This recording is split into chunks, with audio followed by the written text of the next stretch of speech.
Hey everyone, it's Jessie. So I wanted to hop on and share my progress with you on the Granny Pop Pullover sweater.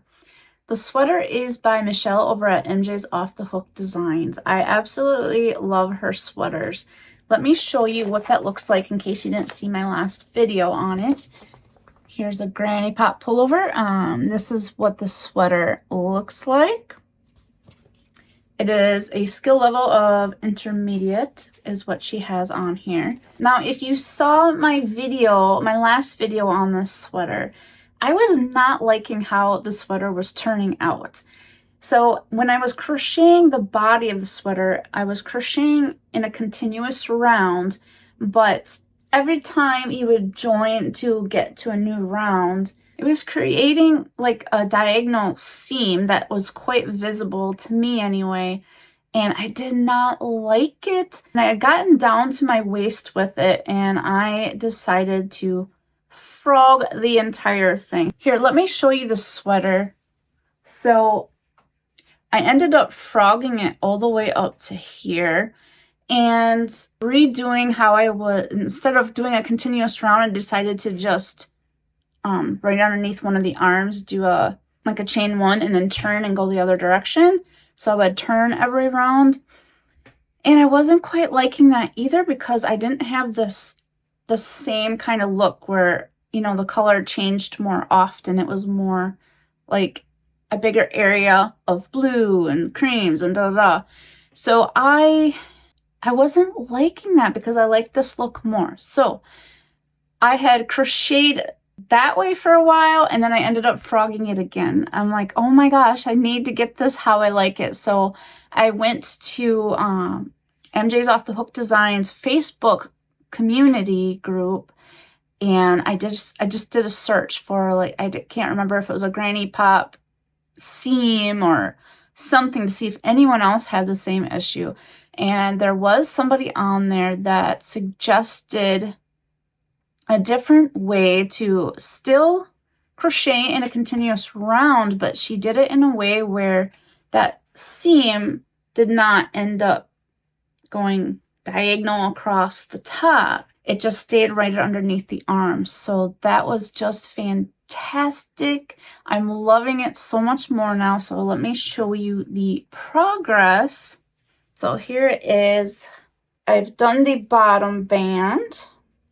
And the arms, I'm still working on both of the arms. So this one's done a little bit more, but I'm absolutely loving it. Now, as you can see, the arms have bigger chunks of color. It's just how it ends up working out because it's a smaller area that you're crocheting in the round. I'm really liking it. I mean, look at those colors. I know I say that every time, but these colors I absolutely love. So now I just need to keep crocheting both of the sleeves. This one I kind of stopped because I ran out of yarn, so I have to connect some more and keep going. But I need to get this as long as I would like it. And I have to keep in mind that I'm going to have a little bit. So here's the bottom of the sweater. But for the sleeves, I'm going to have a little bit of a cuff on them. So I have to keep that in mind when I'm crocheting it. If you want to see what the sweater looked like before, if you haven't seen that video where the diagonal line was kind of across the front, I'm going to link that here and in the description just in case you want to check that out and compare it to how it's looking now. I find it looks so much nicer now. Oh, let me show you where that seam is. I can't seem to find it. Maybe that's a good thing. Oh, I found it. Okay, so it's right underneath the sleeve, underneath the arm. But if you can see here, you can see the little line dashes going down. You can see it more going down right here. But you can hardly tell at all. So it's so much better, way less noticeable. And it's under, you know, it's on the side, so nobody's even going to notice at all. So that is wonderful. So let's go over the yarn that I'm using for this. Now, this was a kit on Mary Maxim. And again, here it is. It's the Granny Pop Pullover. So if you're interested, you can just do a search for that. Here is the yarn. Now, you guys, this always happens to me, but look at this disaster. It's like, it's all falling apart now. Anyway, this is Mary Maxim Prism yarn. Now, I took the label off. Here is what the label looks like.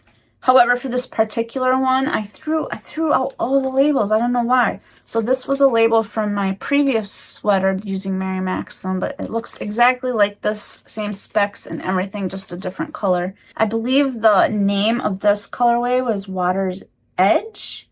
Not 100% sure on that, but I believe that's what it is. For the specs of this yarn, it is 290 yards, 100 grams, 100% acrylic, and made in Turkey. Oh, and a light 3 weight. I really love this yarn. It's very soft. Okay, so let's get to the other yarn. Mary Maxim Mellospun DK, and this is also made in Turkey. 284 yards, 100 grams, 260 meters, 100% acrylic, and also a light 3 weight. It is super soft. I find, well, this is very soft too, but I find this is even slightly softer, but it's really nice. So here it is again. I am just so excited about this sweater. I find it is gorgeous. I love it so much. Oh, and before we go, I wanted just to thank you all for commenting on my last video. You all gave some wonderful suggestions and some wonderful information about knitting, and I'm very thankful for that. A few of you mentioned a really great idea to have a project on hand that's an easy project that you don't have to think too much and you can just relax and take it easy. And then also have a more complicated project on hand for those times where you want to be challenged. I thought that was great. So really what I think I am going to do is probably start a blanket like I thought, an easy, simple blanket. And then also start that knit shawl I was thinking about. I still need to get those knitting needles so I can get started with that. I'm pretty excited, a little nervous, but very excited. So I think I will have 2 projects on hand. Thank you for the suggestions. That was wonderful. And thank you all for joining me today. I hope you're having a wonderful day, and I'll see you next time. Take care.